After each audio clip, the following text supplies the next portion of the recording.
Today I want to talk about 5 things that narcissists hate and normal people love. But I want to focus on what you can do if you find yourself in a relationship with somebody that's like this. So, let's get started. Number 1, narcissists hate holidays. They hate festivities, they hate birthdays, they hate anniversaries, they hate anything that's a cause for celebration that comprises something other than recognizing their gift to the earth. So, if you're in a relationship with a narcissist, they will sabotage every special occasion and use it to get other people miserable, so that they can feed their narcissistic supply. Why? Well, special occasions are a time for celebration. There is time to reflect on your values on the people that you love. There is time to put away or put aside your stress and your problems and focus on things that are important to you and special to you. That's a problem for the narcissist, because they are the only thing special in their eyes, and this creates in the narcissist pathological jealousy. They're jealous that other people can have genuine happiness without faking it. They're jealous that other people can enjoy the company of others without thinking of how they can manipulate and get something out of somebody. They're jealous that people know how to have fun, they only pretend. So, what can you do if you're in this situation? The first thing is to recognize that is how they are. If every year you're hoping for a different anniversary or a different special occasion, that this year things are going to be different, especially if months prior to this the narcissist acts as if things are going to be different. You're setting yourself up to be hurt. They know what you want and they can give you what you need, their power. Their narcissistic supply comes in denying you that and watching you suffer. In order to enjoy what is special to you, let go of hoping that the other person is going to be what you would like them to be. They will not enjoy it, ever. So, letting go of that will help you focus on your enjoyment. Something else you can do is look for ways to enjoy that don't include them or don't involve needing them. For example, I knew one family that for their anniversary, this woman picked up quickly that no matter how hard she tried, no anniversary ever turned out like a special occasion. It was always a nightmare. So, what she did was celebrate what came to be a family tradition for them, and it was known as their family day. Instead of celebrating an anniversary of the couple, she created a celebration in which every family member got each other gifts and they celebrated their family. Now, of course, the gifts were her helping the children get gifts for everyone including each other, and her buying gifts for everyone. They never included the narcissist getting gifts for anybody, and that was okay. Not expecting him to do that kept her stressed down and her focus on having fun.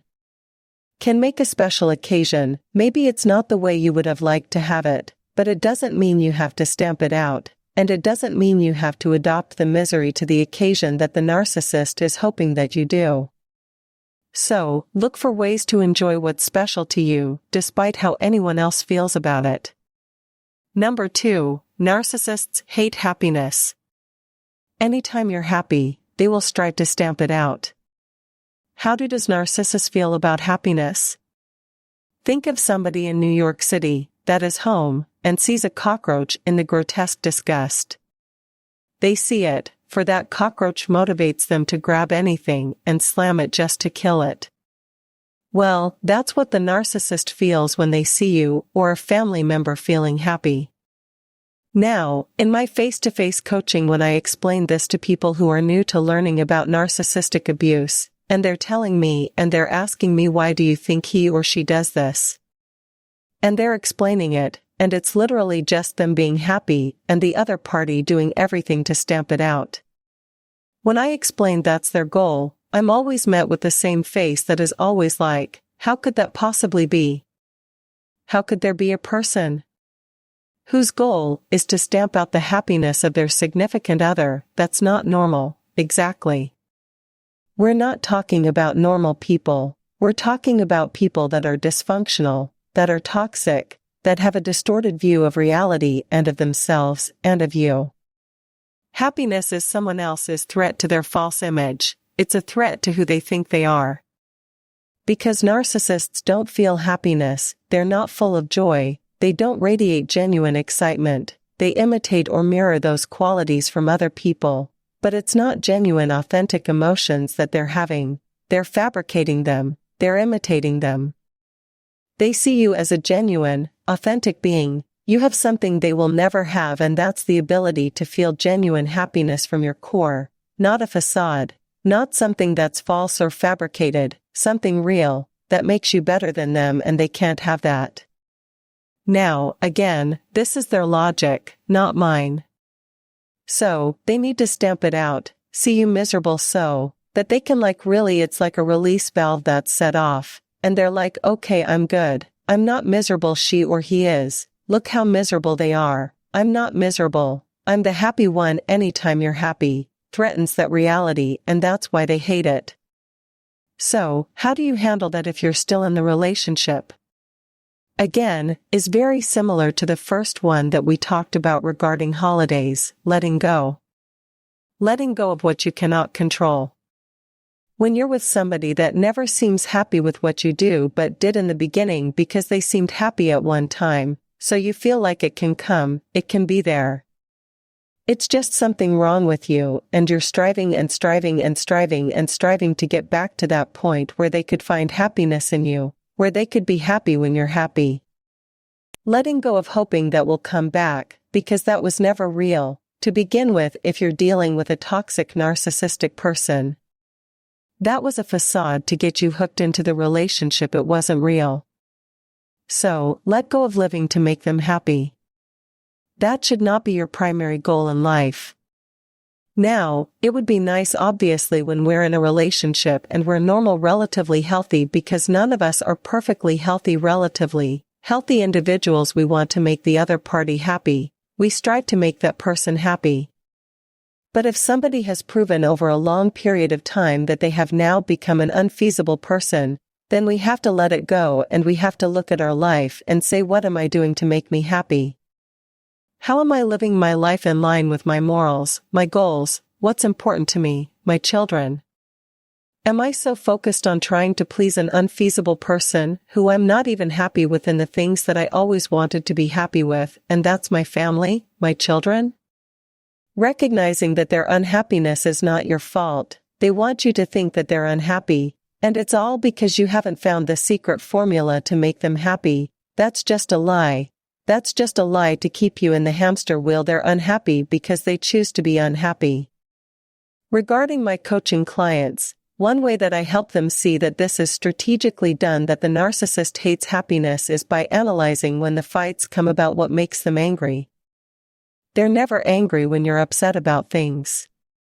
Narcissists are always angry when everything seems fine. You think you're having a good time, you're having this great conversation with them, and the next thing you know, you're being attacked verbally, or you're on your way to a beautiful event and the whole right there, there's some kind of crazy argument going on that makes no sense. It's because the narcissist has to tone down your happiness, it's threatening them a little. So, recognizing that your happiness is not dependent on them being happy with you is hard to swallow. A lot of us need that approval from our significant other because maybe there are some unresolved wounds inside of us where we were taught as children that our worth depends on what others think of us, and now we're in a relationship and the person who thought of us does not think of us highly. That just pours lemon on that cut, on that wound.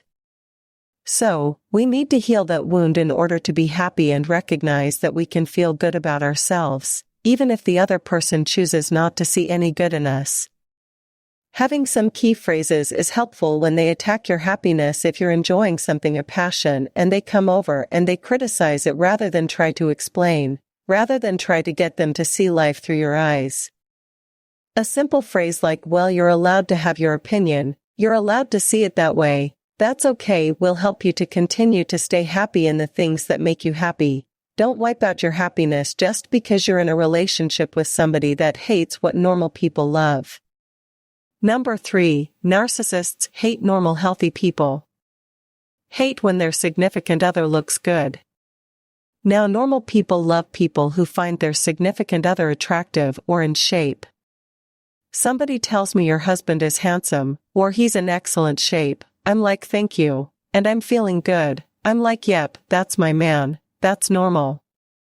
We like our spouse looks good, but not. Narcissist, if somebody compliments their significant other, that's a threat to them. That means, oh my goodness, somehow that person raised my significant other in their eyes and I'm lower. Everything's a competition with them, everything is measured with them. So, they hate when their significant other looks good, and that's why they will sabotage things that are important to you. If you love to exercise, they will try to discourage you from it. They will if you're skinny. They'll tell you that you're too skinny until you need to gain weight. When you gain weight, they'll tell you you're overweight and you're not as attractive as you used to be. If you chase after trying to make them happy, you soon find that nothing you do, there is no perfect weight, there's no perfect appearance, there is no perfect anything, because they don't want you to look good, they want the focus to be on them. For your appearance, they will put you in double binds over and over.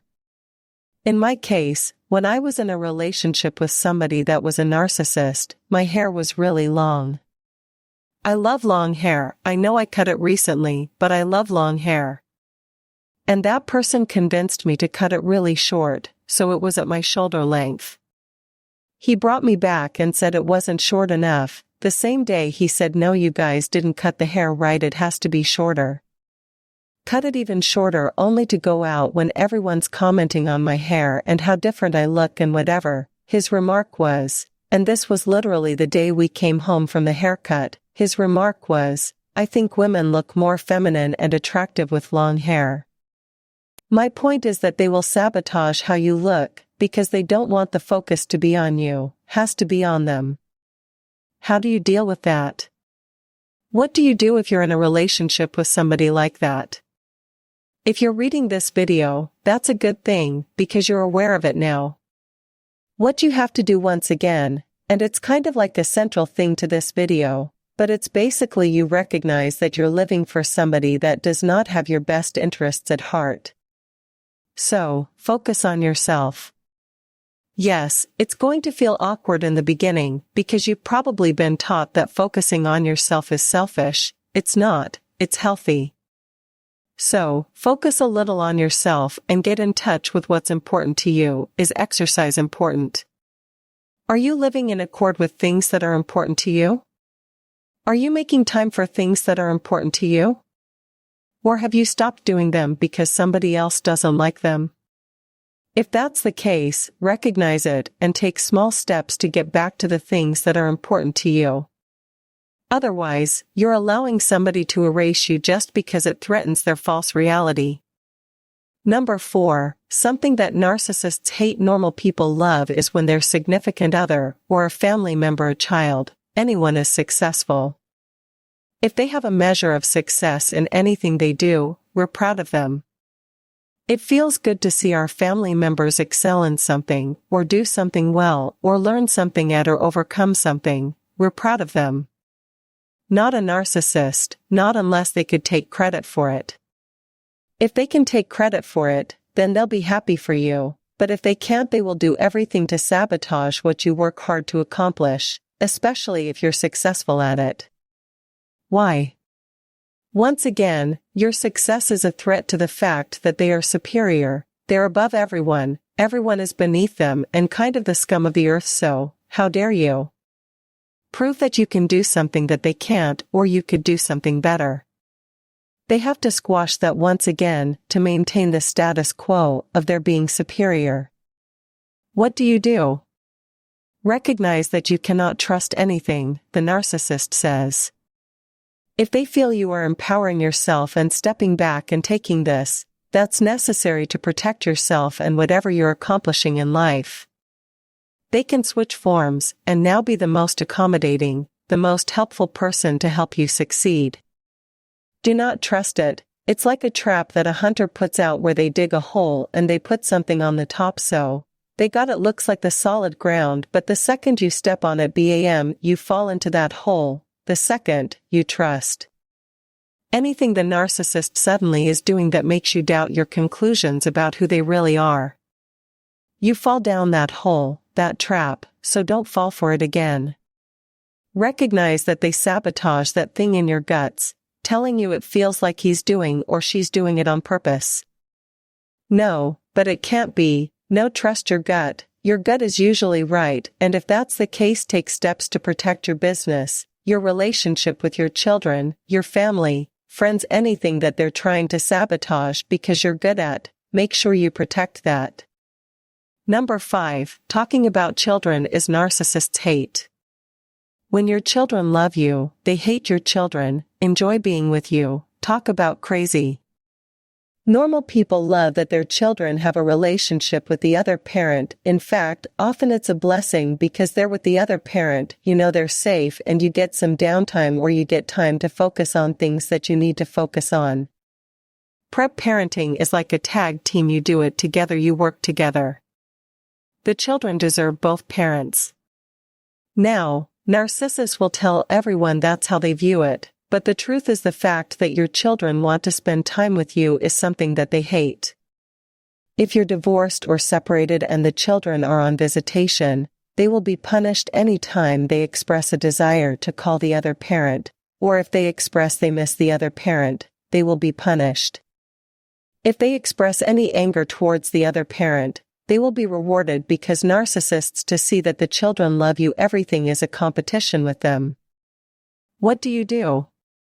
If you're still in this situation, you need to be aware of this. You need to look at the ways your significant other is undermining your authority in the family. If you're the head of the family, or the respect and love that you deserve as the mother, is that being undermined, you have to see it.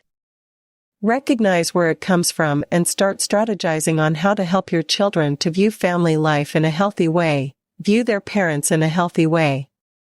If you don't realize it, the only thing they're being taught is the dysfunction of the other parent. So, I know it's hard, because if you are in a relationship with a narcissist, your head is not where it needs to be. You've been manipulated for a long time, you can barely function as an adult. Let alone now trying to help small children, but they need it, they need your help. Otherwise, they're going to grow up thinking that all of this is normal. Those are 5 things that narcissists hates normal people love, and hopefully I gave you some helpful tips on what to do about it. Thanks for watching this video. Don't forget to like and subscribe. If there is anything that needs to be discussed, write in the comments column below.